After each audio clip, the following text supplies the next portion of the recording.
श्रद्धाशील बंधुओं एवं श्रद्धाशील बहनों, आपको स्मरण होगा कि मैं आपके सामने अंधेरे की और उजाले की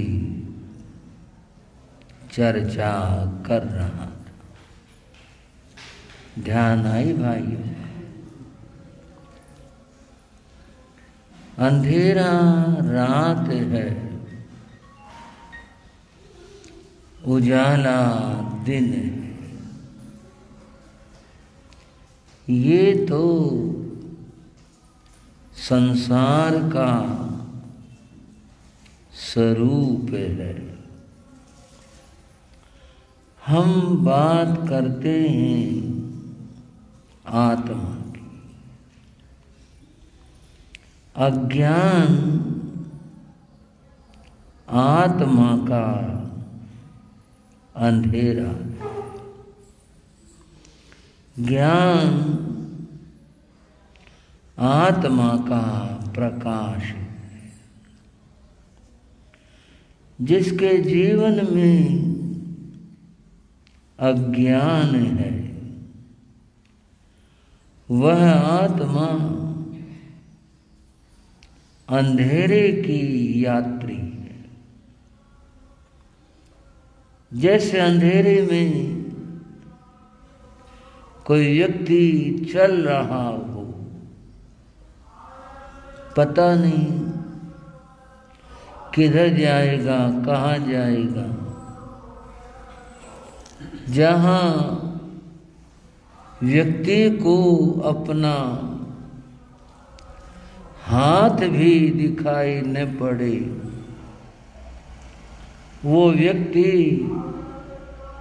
मंजिल के ऊपर कैसे पहुंच सकता है? और उजाले की बात ये कि जहाँ ज्ञान है, प्रकाश है, वहाँ सब कुछ स्पष्ट है। व्यक्ति लक्ष्य को प्राप्त कर सकता है और रास्ते को अच्छी तरह से देख सकता है। बंधुओं, संसार में अंधेरा कब होता है और उजाला कब होता है? एक तो मैंने बताया सूर्य का उदय होना, दिन है, प्रकाश है। अस्त होना अंधेरा है, रात है। परंतु ये अंधेरा उजाला लोक में कैसे होता है उसको समझो। शास्त्र में बताया, चौहिं ठाणहिं लोग अंधियारे सिया तंजा। चार बातों से लोक में, संसार में अंधेरा होता है और चार बातों से उजाला होता है। वो क्या है?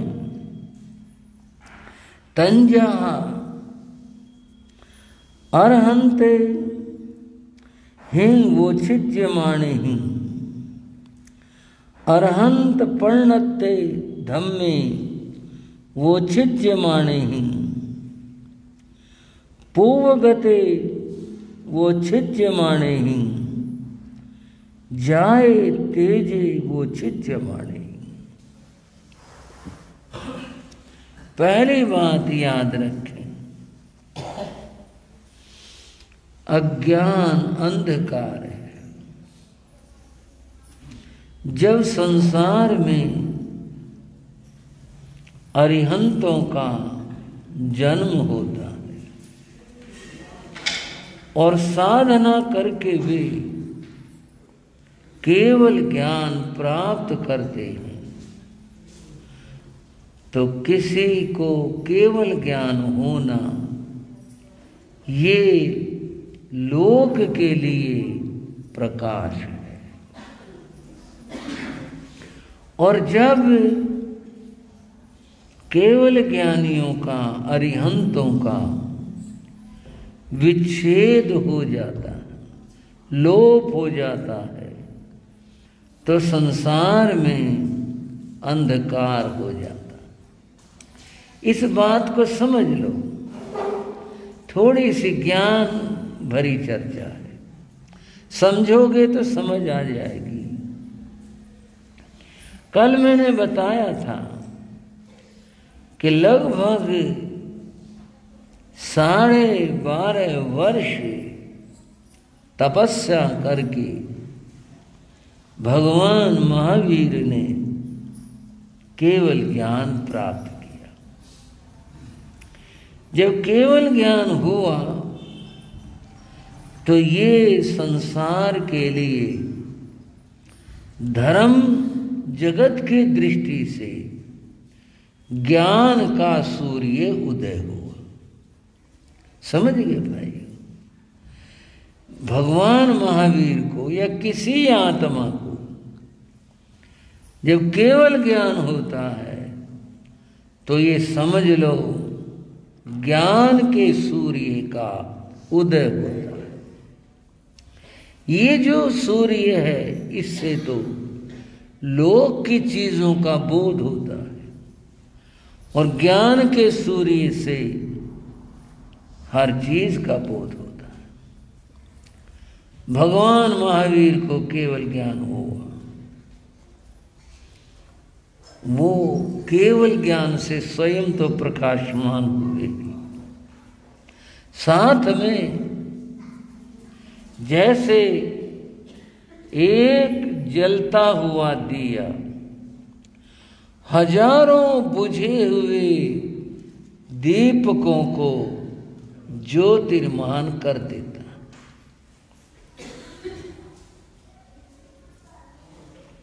बुझे हुए दियों की लाइन लगी पड़ी, कुछ एक दिया जला और वो सबको छूता गया, सारे दिए जल गए, दीपावली हो गई, प्रकाश ही प्रकाश हो गया। बंधुओं, वेद में एक मंत्र आया, वेद की बात बता रहा हूं, वेद शास्त्र की। उसमें कहा अग्निना अग्नि समिध्यते। आप कहोगे मंत्र कौन समझेगा? ये प्रमाण के लिए होती है बात, समझाने की। देखो ये लिखा हुआ है वहां पर, ये आया है, इसलिए ये बात दोहराते हैं। अग्निना अग्नि समिध्यते, अग्नि से अग्नि पैदा होती है। कैसे होती है? एक दिया जल रहा है, वो अग्नि है, उसमें दूसरे को छुआ, वहां भी पैदा हो गई, आगे छुआ, वहां भी पैदा हो गई।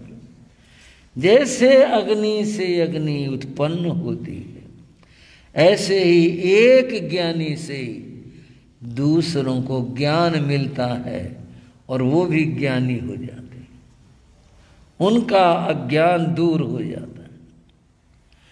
भगवान महावीर के पास में जब पंडित रूप में थे इंद्रभूति, तो हम यूं कहेंगे समझने को, महाविद्वान इंद्रभूति गौतम भगवान के पास आए थे, बहस करने के लिए आए थे। और याद रखना, लड़ाई का ही एक रूप बहस होती है। इसका रूप और है, उसका रूप और है। लड़ाई में लोग हथियार उठाते, लाठी, डंडा, बंदूक, ये सब लड़ाई की चीजें। बहस में भी लाठी डंडे उठते हैं। कैसे? वहां दूसरी चीज होती है। देखो ये लिखा शास्त्र में, देखो यहां पर ये आया, इस किताब में ये आया। ये सब लाठी डंडे हो जाते हैं। दूसरे को चुप करने के लिए ये लाठी डंडे हो जाते हैं। बहस और लड़ाई अज्ञानी करते हैं, ज्ञानी नहीं करते। ज्ञानी कभी नहीं करते। ज्ञानी बहस करते ही नहीं। ज्ञानी तो ज्ञान देते हैं और ज्ञान लेते भी हैं। ज्ञानी की ये बात होती है।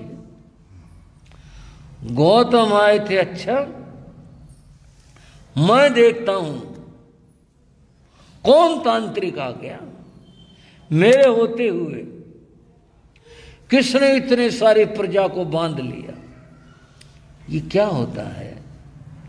ये मंत्रों में भी बड़ी शक्ति होती है, पर जैसे हथियार का प्रयोग आत्मरक्षा के लिए भी होता है और हिंसा के लिए भी होता है, दोनों तरह से होता है। आदमी के पास रस्सी और लोटा हो तो रस्सी को लोटे से बांधकर पानी निकाल ले, कुएं में से प्यास बुझा ले, जिंदगी अपनी बच जाए और की भी बच जाए। दुर्बुद्धि आ जाए, अज्ञान आ जाए, फांसी खा के मर जाए, क्या कर ले। ये तो सदुपयोग और दुरुपयोग हुआ। सदुपयोग तो ये कि पानी निकाला, अपनी प्यास बुझाई, दूसरे की बुझाई। दुरुपयोग ये किसी को बंधन में बांध दिया या खुद फांसी खा के मर गया, ये दुरुपयोग। बंधुओं, इन शास्त्रों का भी यही होता है। अज्ञानी इनके द्वारा बहस करते, लड़ाई लड़ते, एक दूसरे का खंडन करते। गौतम तो जो महापंडित आए थे कि मैं देखूं कौन है ये महात्मा, जिसने सारी प्रजा को आकर्षित कर लिया। मैं इसकी इस लाग को काटूंगा और ये सारे लोग फिर यहां से ऐसे भागेंगे जैसे कबूतर उड़ जाते, ऐसे। पर वहां मामला कुछ और हुआ। वो तो अपने चेलों के साथ अभिमान में भर करके गए थे। महावीर के सामने पहुंचे, कोई आदर सत्कार नहीं किया कि महात्मा के सामने आ रहे हैं तो चलो कुछ तो आदर सत्कार करें ना। वो तो छेड़छाड़ करने गए थे। जब गए पहुंचे, भगवान केवल ज्ञानी थे, उनको तो अंदर बाहर सब दिखता था। उन्होंने सीधे उनका नाम लिया, इंद्रभूति गौतम तुम आ गए। ये कैसे पता इनको मेरा नाम इंद्रभूति गौतम, ये कैसे पता? फिर अहंकार ने क्या जवाब दिया मन में, मेरा नाम जानता कौन नहीं। इसके इन चेलों ने बता दिया कि ध्यान से बात करना, इंद्रभूति है ये बहुत बड़ा ज्ञानी विद्वान है। इनके चेलों ने बता दिया होगा। भगवान महावीर ने आगे कहा, गौतम तुमने अनेक शास्त्र पढ़े, लेकिन मन की शंका तुम्हारी मिट नहीं सकी, और तुम उस मन की शंका प्रश्न को किसी के सामने इसलिए नहीं कहते कि तुम अपने को सबसे बड़ा ज्ञानी मानते हो कि मैं सबसे बड़ा ज्ञानी हूं। मैं किसी से अगर पूछूंगा तो दुनिया क्या कहे, तेरे को भी नहीं आता ये, इसलिए दुनिया तो मेरे पास पूछने को आती है, इसलिए तुम अपने मन की शंका प्रश्न को किसी के सामने आज तक कह नहीं पाए और उसको मन में छिपाए हुए। वो सुन रहे थे कि क्या कह रहे हैं। भगवान ने कहा, और तुम्हारे मन का वो प्रश्न है कि शरीर और आत्मा ये दोनों एक हैं या अलग अलग हैं? ये प्रश्न है तुम्हारा, ये हल नहीं हो रहा तुम्हारे से। ये सच्चाई थी, क्योंकि भगवान केवल ज्ञानी थे, वो तो देख रहे थे और गौतम ने उनको सवाल को छिपा के रखा हुआ था, किसी को भी बताया नहीं था। ये बात और थी सच्चाई। शास्त्र पढ़ते हुए ये तो लिखा, क्या पता आत्मा शरीर अलग अलग हैं कि एक है, इसका क्या प्रमाण है, कैसे माने, क्या करें, इस बात का समाधान नहीं हुआ था। बंधुओं, भगवान ने फिर समाधान दिया, अन्नो जीवो अन्नो शरीरम। गौतम, शरीर और है, आत्मा और है, जीव और है, अलग अलग है। ये जो जीव है ये जन्म लेता है और शरीर धारण करता है। शरीर आत्मा को नहीं, आत्मा शरीर को धारण करती है, फिर जीवन जीता है। जब आयु पूरी हो जाती है तो ये जीव इस शरीर को छोड़ करके और अन्य कर्मानुसार नए शरीर को धारण करता है। ये पड़ा रह जाता है। अगर ये शरीर ही जीव होता तो फिर संस्कार के समय में, अग्नि संस्कार में चिल्लाता, मुझे क्यों जला रहे हो? महसूस करने वाला, जानने वाला आत्मा है, वो चला गया तो ये निर्जीव और मिट्टी है। भाइयों, जब किसी की आयु पूरी हो जाती है तब घरवाले क्या, मित्र क्या, रिश्तेदार क्या, उठाओ भाई मिट्टी को, इसको। क्यों जी? यही कहते हैं, कुछ और कहते हैं, या उसका नाम लेके कहते हैं, भाई फलाने लाल को, फलाने राम को, इसको उठाओ भाई, कुछ कहते हैं, उठाओ भाई इसको, मिट्टी को। जीव के चले जाने के बाद में ये शरीर मिट्टी है। भगवान ने कहा, इसलिए अन्नो जीवो, जीव और है। जीव जब तक था तब तक इसमें गतिविधि थी, संवेदना थी, सुख दुख था, सारी बात थी। वो था कौन? जीव। तब तक जीव चला गया, अब इसमें कुछ नहीं। इसलिए गौतम, अन्नो जीवो, जीव और है, शरीर और है। जीव के निकल जाने के बाद में फिर कुछ नहीं, मिट्टी है। तुम कह रहे कि ये है या नहीं है? सामने है, स्पष्ट है। जीव के जाने के बाद में शरीर मिट्टी है, इसलिए दोनों अलग अलग नहीं। और भी समझाया, समझ में आई, बात समझ आई, और तब लगा, अरे ये तो सचमुच में केवल ज्ञानी है। इनको मेरे मन की बात पता है, मैंने आज तक नहीं बताई किसी को। जब ये वो भी जानते हैं तो ये सब कुछ जानते हैं। ये केवल ज्ञानी है, ये भगवान है।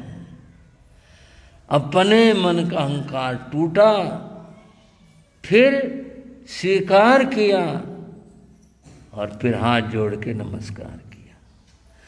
बोलो भगवान महावीर स्वामी के।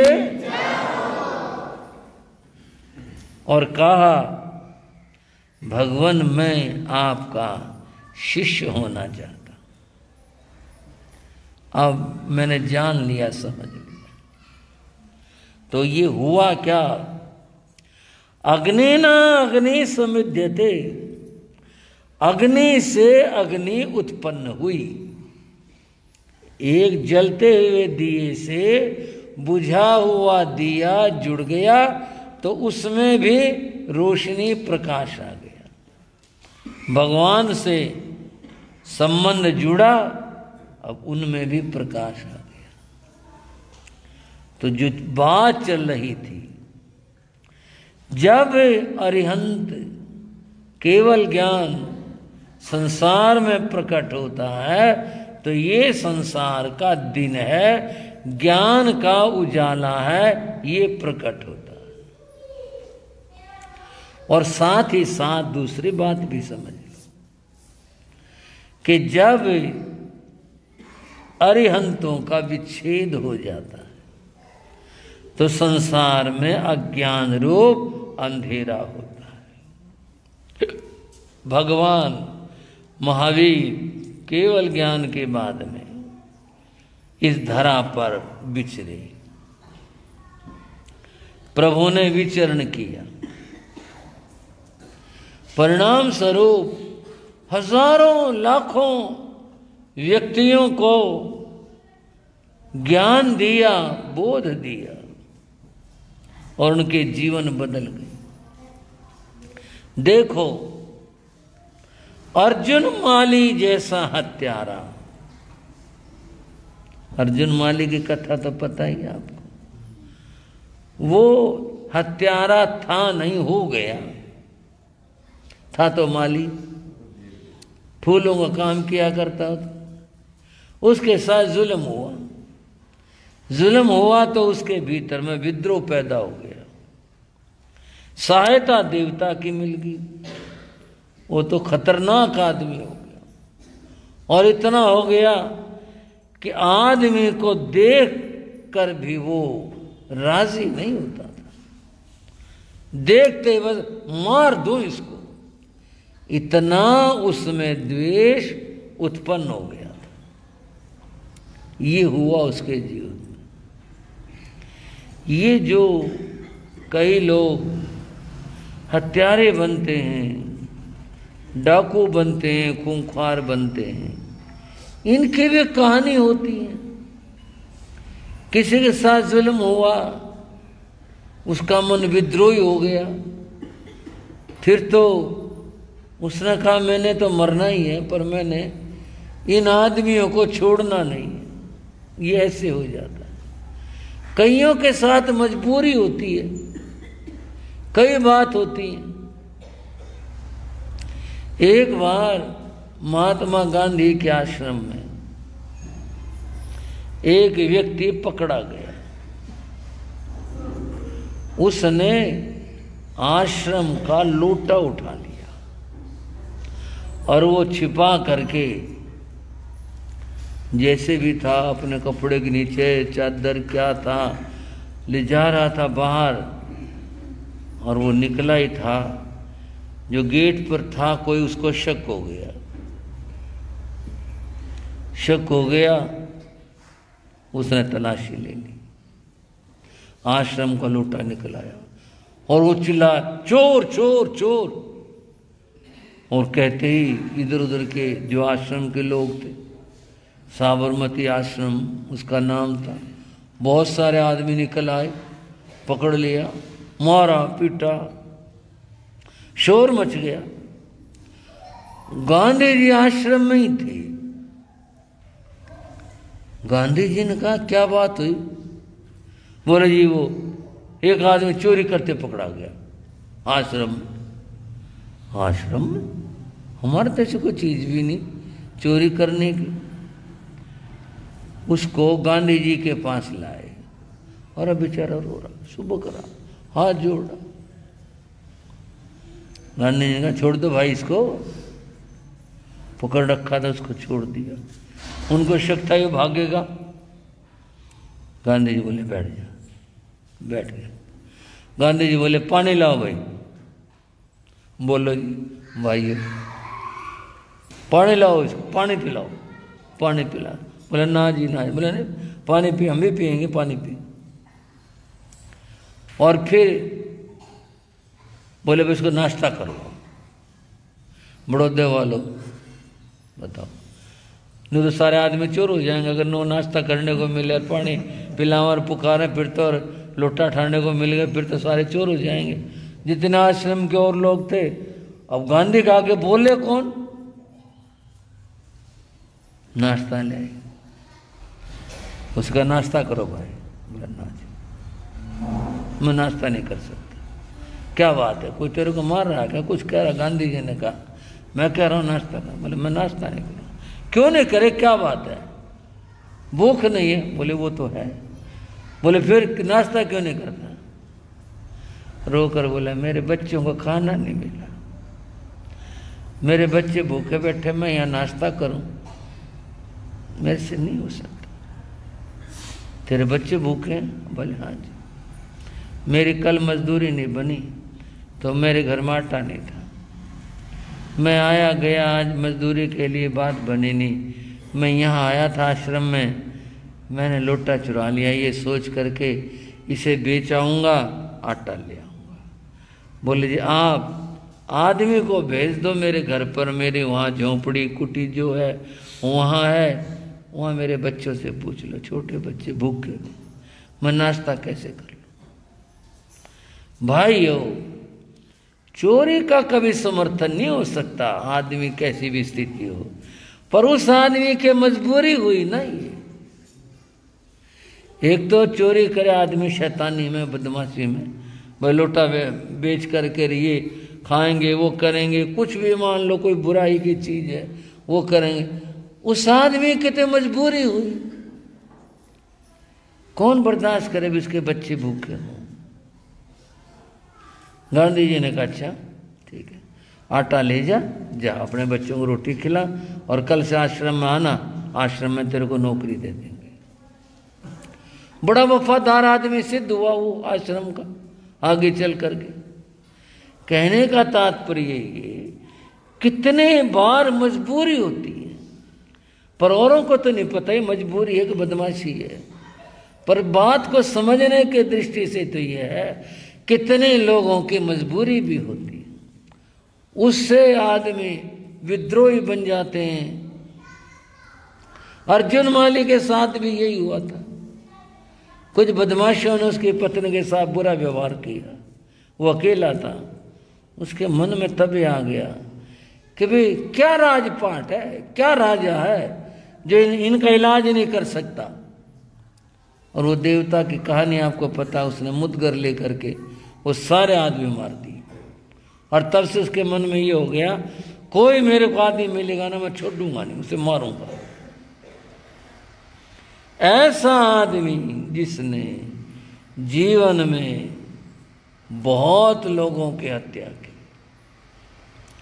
भगवान महावीर के जब संपर्क में आया वो आदमी, उसका भी अंधेरा अज्ञान मिट गया। ये अरिहंतों के प्रताप है, अरिहंतों के ज्ञान की महिमा है। ऐसे ऐसे लोग बदल गए। भगवान महावीर ने हजारों लाखों आदमियों का उद्धार किया।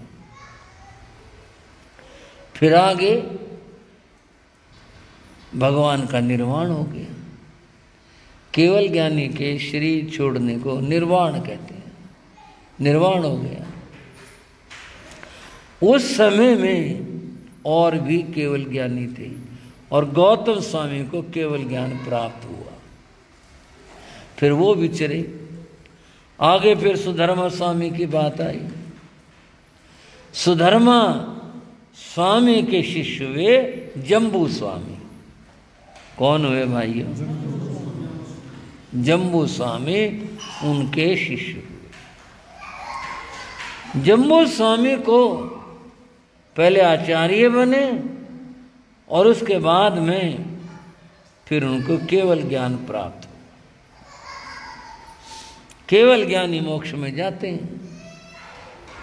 समय आया जम्बू स्वामी भी मोक्ष में गए। जम्बू स्वामी के बाद में फिर किसी को केवल ज्ञान नहीं हुआ। वे इस चौथे आरे से कहूं या इस अवसर्पणी काल के कहूं, जैसे भी समझा जाए, अंतिम केवल ही थे। क्या थे? इसके बाद किसी को केवल ज्ञान इस हमारे भरत क्षेत्र में फिर नहीं हुआ किसी। अंतिम केवल ज्ञानी थे। इसके बाद में ज्ञानी तो रहे पर केवल ज्ञानी कोई नहीं रहा आखिरी। तो यहां क्या बताया कि जिसको केवल ज्ञान हो जाता है वो केवल ज्ञानी अरिहंत कहलाते। और ये दो होते हैं, तीर्थंकर अरिहंत और सामान्य केवली अरिहंत। बात बारीक सी होगी फिर भी समझते हैं। तो जब अरिहंत इस धरा से चले जाते हैं, पृथ्वी चले जाते हैं, तो ये दुनिया के लिए सूरज के छिपने जैसा है। केवल ज्ञानी चले गए। अब कोई निर्णय, कोई बात उस रूप में नहीं कर सकता जो वो करते थे, जो वो बताते थे, जो वो कहते थे, वो नहीं कर सकता। तो ये दुनिया के लिए अंधकार है। केवल ज्ञानी का होना दुनिया का प्रकाश है और उनका निर्वाण होना, धरती पर केवल ज्ञानी का न रहना, ये अंधकार है। बंधुओं, अब दूसरी बात बताएं। ये तो एक बात होगी, केवल ज्ञान का न रहना धरती पर, ये दुनिया के लिए अंधकार है। भाइयों, केवल ज्ञानी के बाद में जो ज्ञानी बचे रहे, समझना बात को, वो 14 पूर्वधारी कहलाते हैं। अब ये पूर्व ज्ञान है, जैसे कि समझने के लिए बताऊं मैं, भाई ये बीए है, ये एमए है, ये एमए के ऊपर इसने और डिग्री कर रखी है, जैसे ये नाम है ना। ऐसे ही धर्म जगत में, शास्त्रों में पूर्व शब्द है, ये बहुत बड़े ज्ञानी होते हैं। 14 पूर्वधारी साधु, केवल ज्ञानी तो नहीं पर केवल ज्ञानी जैसा मानते, केवल ज्ञानी तो नहीं लेकिन दूसरे नंबर पर, क्योंकि उन जैसा है। ये भी इतने बड़े ज्ञानी होते, इनके वचन शास्त्र होते हैं 14 पूर्वधारी के। जैसे भगवान के वचन शास्त्र हैं, इनके वचन भी शास्त्र होते हैं। जो ये 14 पूर्व वाले कहते हैं, बोलते हैं, वो शास्त्र होते हैं।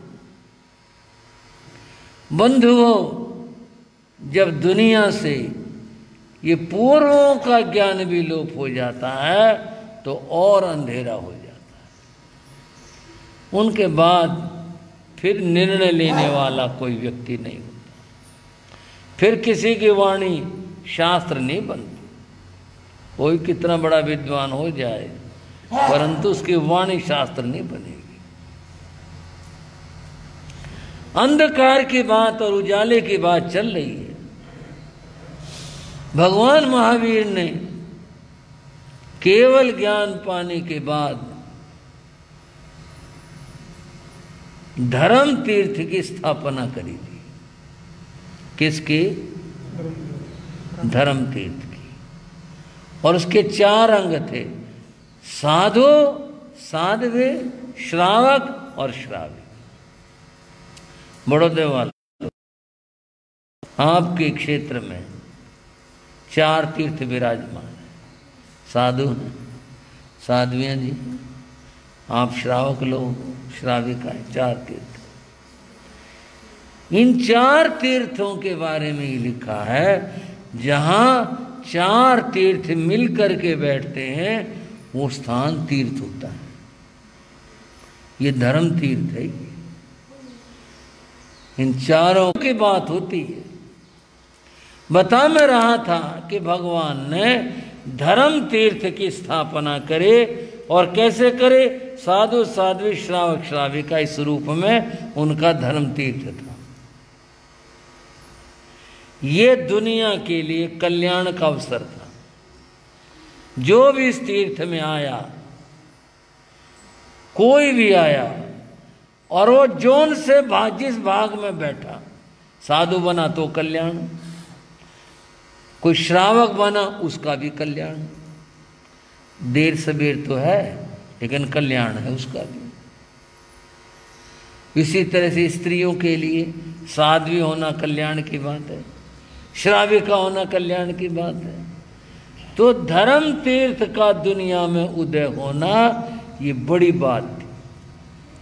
और जब ये धर्म तीर्थ का लोप होता है तो दुनिया में अंधेरा होता है।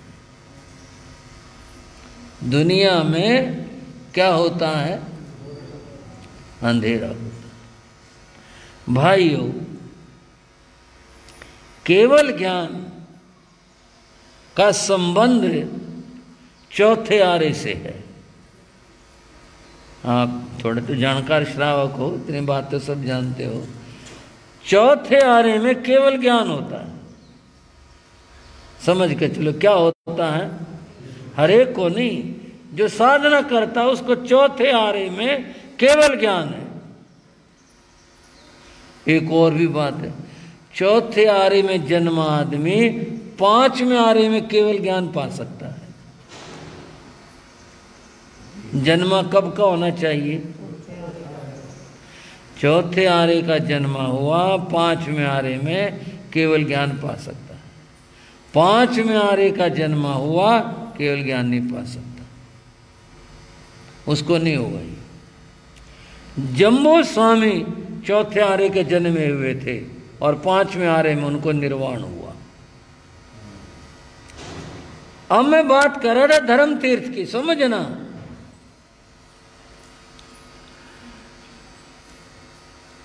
जब ये पांचवा आरा, इसका काल कितना बताया है? 21,000। कितना भाइयों? 21,000 वर्ष का। जब ये 21,000 वर्ष पूरे होंगे और इसका आखिरी दिन आएगा, जैसे साल बदलता है ना भाई 31 दिसंबर, और इसके हिसाब से कहें देसी हिसाब से तो कहेंगे भाई चैत कृष्ण पक्ष की अमावस्या आखिरी दिन, फिर अगले दिन तो नया संवत चालू हो जाता है। जब इस पांचवें आरे का आखिरी दिन होगा, उस दिन भी चार आत्माएं, कितनी? धर्म ध्यान करेंगी। उस दिन भी धर्म ध्यान होगा। इस पांचवें आरे के आखिरी दिन पर वह कल छठा लगेगा, छठा आरा, और दुनिया में पहले आएगी प्रलय, और प्रलय भी ऐसी आएगी, ऐसे आंधी तूफान और ऐसा कुछ चलेगा, सब उलट पुलट, समुद्र मर्यादा तोड़ देगा और पानी जो है सबको डुबा देगा, और पहाड़ और पर्वत न जाने क्या क्या तूफान आएंगे। बंद हो अभी पीछे पानी का उपद्रव हुआ, ले गया ना बहा के कितना कुछ। पहले भी एक बार गंगा में बाढ़ आई थी, कितने भयंकर, लेकिन अब बहा करके। पांचवा आरा समाप्त होने के बाद छठे आरे में प्रलय आती है, तब होगा विनाश। गांव नगर ये सब विध्वंस हो जाएंगे। उससे जो पांचवें आरे का आखिरी दिन है, उस दिन भी धर्म ध्यान होगा। चार आत्माएं कौन कौन? एक साधु और एक साध्वी, एक श्रावक और एक श्राविका, ये चार मिलकर बैठेंगे।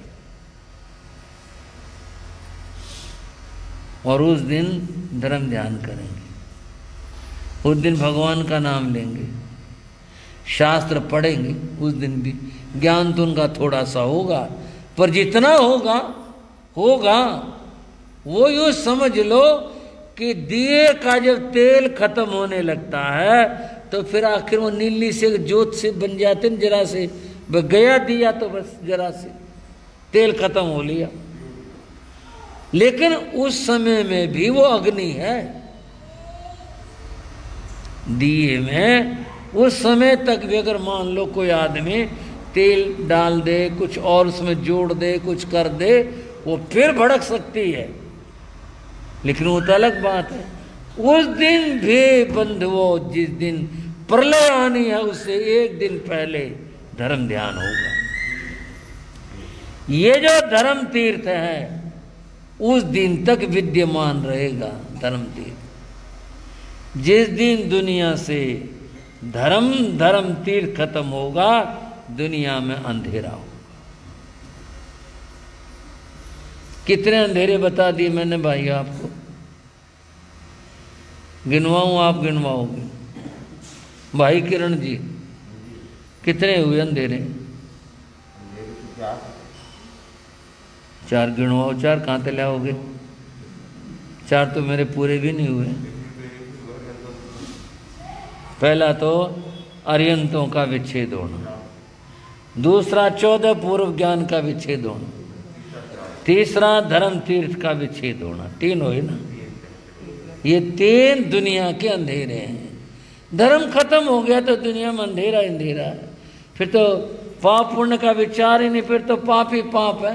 पुण्य तो करते ही नहीं हो, ना उनके पास बुद्धि होगी, ना उनके पास साधन होंगे, कुछ भी नहीं होंगे। उनके तो दशाई पापमय होगी सारी के सारे। छठे आरे के अंदर तो सूरज भी इतना तपेगा और इतना हालात खराब होंगे, बंधुओं पानी मिलना मुश्किल हो जाएगा। और आदमी क्या करेंगे? आदमी मछलियां पकड़ेंगे, धूप में उनको तपाएंगे, करेंगे, वो खाएंगे, ये उनकी जिंदगी होगी। इतना पाप का विचार होगा, पाप ही पाप होगा दुनिया में। ये अंधेरा है। चौथा अंधेरा और बताया, वो जो चौथा अंधेरा बताया, जाए तेजे वो छिज्यमाने ही। दुनिया से जब अग्नि समाप्त हो जाएगी तो अंधेरा हो जाएगा। अग्नि समाप्त हो जाएगी तो अंधेरा हो जाएगा। दिया जलेगा ही नहीं, रोटी पकाएंगे कहाँ से? ये जो द्रव्य अग्नि है, आप कहोगे ये कैसे? ये तो साइंस वाले बताते हैं। पहले आदमी जब धरती के ऊपर था तो उसका जीवन ऐसा ही था, अग्नि आदमी के पास थी नहीं। ये मैं विज्ञान की बात बता रहा हूं। आदमी के पास अग्नि नहीं थी। आदमी तो बिजली चमकती उसको देख करके इतना डरा करता कि वो गुफा में घुस जाता। ये अग्नि कैसे प्रकट हुई? विज्ञान के अनुसार, धर्मशास्त्र की बात नहीं बता रहा मैं, विज्ञान के अनुसार। रात थी, अंधेरा था, एक बड़ा सा पत्थर कोई आदमी के हाथ से छूट गया या गिर पड़ा और पत्थर के ऊपर गिर पड़ा। एकदम चिंगारी प्रकट हुई, होता है ना तो पत्थरों का रगड़ से। आदमी डर गया, ये क्या हुआ? आदमी एकदम से डर गया, ये क्या हुआ? फिर कहते ना कुछ थोड़ा ढीठ करना, हिम्मत सी करना। उसने दोबारा से पत्थर उठा करके फिर गिरा दिया, फिर प्रकट हुई। ये आदमी के लिए खेल बन गया। 2 तरह का अंधेरा है, एक तो ये द्रव्य अंधेरा, एक अज्ञान अंधेरा। एक द्रव्य से उजाला, एक ज्ञान रूप उजाला। ये 2 तरह की चीज है। ज्ञान से जीव का उद्धार होता है, अज्ञान से जीव संसार में भटकता है। तो ज्ञान पाने की आवश्यकता है। पूज्य गुरु महाराज योगीराज जी इस अंधेरे उजाले की कहानी कहा करते। कोई गांव था। उस गांव में एक घर था, उसमें माता थी और एक लड़का था, दो ही थे। लड़के का पिता जब भी होगा नहीं रहा था, लड़का बड़ा हो गया, सयाना हो गया। माँ बाप को शादी की चिंता होती है, उसकी माँ को अपने बेटे की शादी की बड़ी चिंता थी। हर का समय होता है, वो कोई मौका बना, उसकी शादी हो गई। शादी हो गई तो घर में वधू बहू आ गई, बड़ी खुशी हुई। जो जिसके साधन थे सब अपने साधनों के अनुसार खुशी मनाते हैं, बड़ी खुशी मनाई, बड़ा अच्छा इस तरह से हुआ। बंधु जब ये थोड़ा संसार रिवाज आना जाना सब हो जाता है, और वो वधू जब घर में रहने के लिए आई हुई थी, सास ने सोचा देखो ये कुछ कैसी, क्या समझदार है, कैसी कही, क्योंकि पढ़े लिखे वाली तो उस ज़माने में स्थिति थी नहीं, और लड़कियों को तो पढ़ाते ही नहीं थे, और तो आदमी लड़के भी कहाँ पढ़ते थे, उस ज़माने की कहानी। ये देखते थे वे सियाना समझदार है, कैसा है। सास ने सोचा जरा देखो तो सही, समझ कितनी है इसमें। एक दिन शाम का समय हुआ, दिन छिपने में थोड़ा समय था। सास बहू से बोली बेटी आज मेरे को कहीं जाना है, कहीं गीतों में या कहीं पर किसी उसमें आपस में आपसदारी में, तो तू ध्यान रखियो पीछे घर का। बोले अच्छा माता जी। सास बोली बेटी ऐसा शाम का समय है, कोई इधर उधर कोई आदमी घर में घुसकर सामान ना ले जाए, चोर उचक्कों की ऐसी बात होती है, तो ध्यान रखियो। बोले ध्यान रखूंगी। कोई कुत्ता बिल्ली ना घर में घुस जाए, नुकसान हो जाए। बोले मैं यहाँ बैठूंगी, लाठी लेके बैठूंगी दरवाजे के ऊपर। बोले फिर तो ठीक है। उसने पीढ़े थे, उसके तो कुर्सी के जमाने हैं, बिछा लिया और एक लाठी ले ली और कहीं यहाँ बैठूंगी मैं दरवाजे पे, चौखट पे, दहलीज पे। जाते जाते सास एक और बात कहेगी, बेटी ध्यान रखियो घर में अंधेरे को ना घुसने दियो। ये किसी के बस की बात है भाई, बड़ौदे वालों, अंधेरा ना बढ़ जाए घर में। बोले मैं बैठूंगी, कैसे आ जाएगा। साथ चली गई और वह जो वधू थी वो बैठ गई। कोई कुत्ता आया वो भगा दिया, कोई बिल्ली आई वो भगा दी, कोई आदमी को पूछने आ गया भाई उसकी सास के बारे में, वो कहाँ कैसे, अपने में लेके गई हुई वो, उसको भगा दिया। घंटा भर हो गया, दिन छिप गया था। उसने ऐसे पीछे मुड़कर घर की तरफ देख लिया अंदर, क्योंकि तो देहली पे बैठी थी। देखा वो अंधेरा ही अंधेरा, सारे घर में अंधेरा। बस वो यही समझ की बात थी। वो बोली अंधेरा कहाँ से आ गया, मैं रास्ते में बैठी थी, आया कहाँ से ये। उसने जी लाठी संभाली और बोली रे अंधेरे बाहर हो जा घर तक, घर तक बाहर हो जा, अन्नी में मार मार कर तेरी हड्डी तोड़ दूंगी, बाहर हो जा। अंधेरा तो बाहर हुआ नहीं। उसने लाठी लेकर घुमानी शुरू कर दी और मारनी शुरू कर दी। मटका का लगे धड़ाम देसी, टोकने का लगे ठाए देसी, कभी किसी घर कभी दे लाठी दे लाठी। गांव की बहन थी, ताकत थी, इसने कसर छोड़ दी लाठी बजाने में, खूब लाठी बजाती। वो अंधेरा नहीं निकला। बोले देख कितना ढीठ है, निकल के नहीं दिया। अब सासू आएगी यूँ कहेगी युग के काम बना। अब थक कर वो पीढ़े पे बैठ गई, रोने लगी। उसके सास आई, देखा तो बहू रो रही थी। उसने बेटी क्यों रो रही है? बोले माँ आप कह गई थी भी किसने बढ़न ना दिया, और तो मैंने को बढ़न नहीं दिया, ये अंधेरा घर में पड़ गया और मैंने मार मार के इसकी हाड़ तोड़ दिए। मैंने इसके यहाँ ही बिखरे पाओगे सारे तड़के देख लिए, पर यू निकल के नहीं दिया।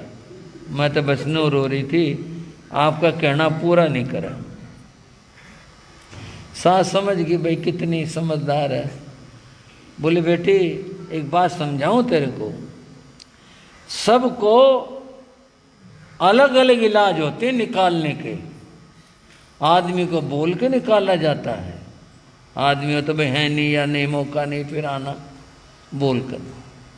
कुत्ते बिल्ली को, जानवर को डंडे से निकालना जाता है। बोली जी अच्छा। और अंधेरा जो है ये लाठी से नहीं निकलता, ये बोल से भी नहीं निकलता, कहने से कि भी निकल जा तो ये फिर भी निकलेगा। बोले जी और कैसे निकलेगा? बोले हाँ मैं बताती हूँ। उसका हाथ पकड़ करके वो जहाँ दिया जलाते थे, जहाँ दिया रखा जाता था वहाँ ले गई। बोले ये देख। बोले और फिर उसने वहाँ माचिस भी रखी थी, दिया भी रखा था। माचिस जलाई और दिया जला दिया। दिया जलाया, अंधेरा दूर हो गया। बोले अब तो अंधेरा है। बोले ना तो चांदना हो गया सारे को। बोले ये अंधेरा जो है चांदने से डरता है, ना यो कहना मानता, ना यो लाठी ने कुछ समझता। ये किससे डरता है? ये चांद, जहाँ चांदना किया नहीं ये रहेगा नहीं, वहां भाग गया ना, आप देख ले। बोले आप तो सही भाग गया। बोले अंधेरा भगाना हो तो चांदना कर दो, बस ये बात ध्यान रखियो। फिर उसने देखा मटके टूटे पड़े, टुकड़े, ये वो सब कुछ। बोले मैं तुमने सोचू थी अंधेरे का हाड़ तोड़ दिए मैंने। बोले बेटी तो अपना नुकसान कर लिया। अंधेरे में काम करेंगे तो यही काम होंगे, अंधेरे में तो यही नुकसान होंगे।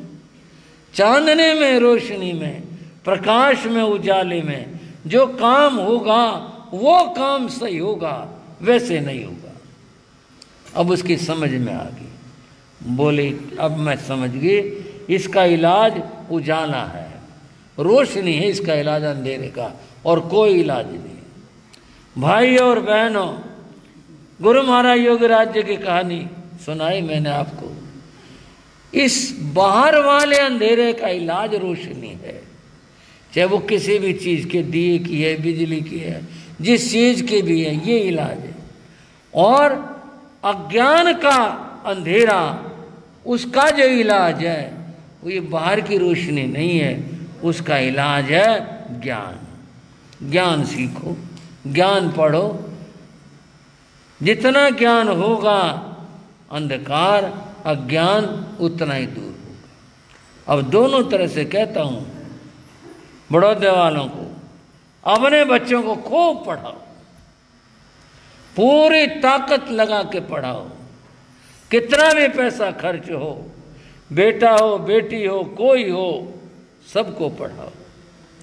उस पढ़ाने से उनके जीवन में रोशनी आएगी और सारी उम्र वो अपने ज्ञान की रोशनी में अपने जीवन की यात्रा करेंगे और सुख पाएंगे।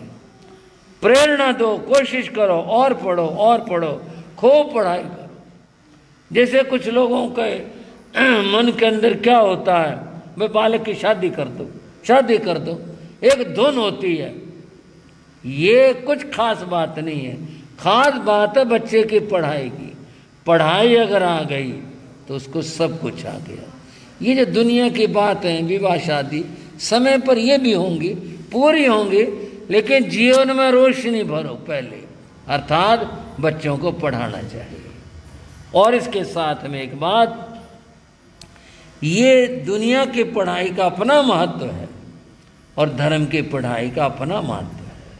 संत आते हैं, साधवी आती हैं और प्रवचन सुनाते हैं, ज्ञान की बातें सुनाते हैं। कुछ ऐसा भी करो कि पीछे से भी हमारी कुछ समझदार पढ़ी लिखी बहनें बच्चों को बुलाएं और पढ़ाएं धर्म ज्ञान की बात।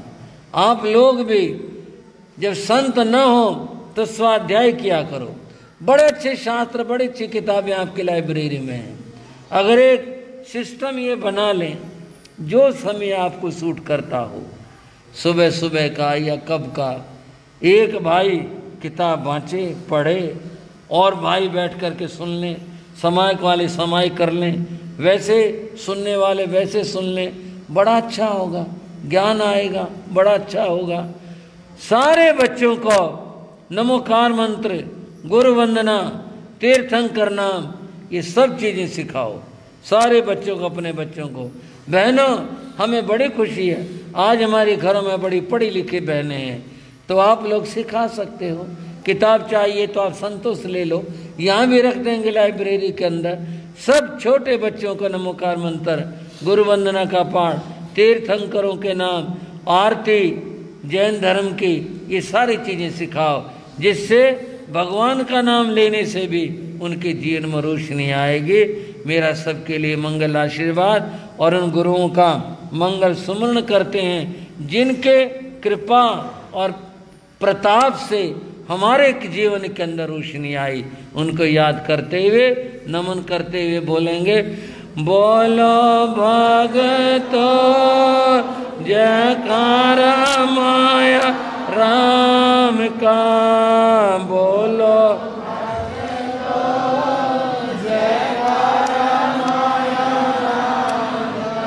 चत्तारि मंगलम, अरिहंता मंगलम, सिद्धा मंगलम, साहू मंगलम, केवली प्रणतो धम्मो मंगलम, चत्तारि रघुत्तमा, अरिहंता रघुत्तमा, सिद्धा रघुत्तमा, साहू रघुत्तमा, केवली प्रणतो धम्मो रघुत्तमो, चत्तारि शरणं प्रविज्यामि, अरिहंते शरणं प्रविज्यामि, सिद्धे शरणं प्रविज्यामि, साहू शरणं प्रविज्यामि, केवली प्रणतं धम्मं शरणं प्रविज्यामि।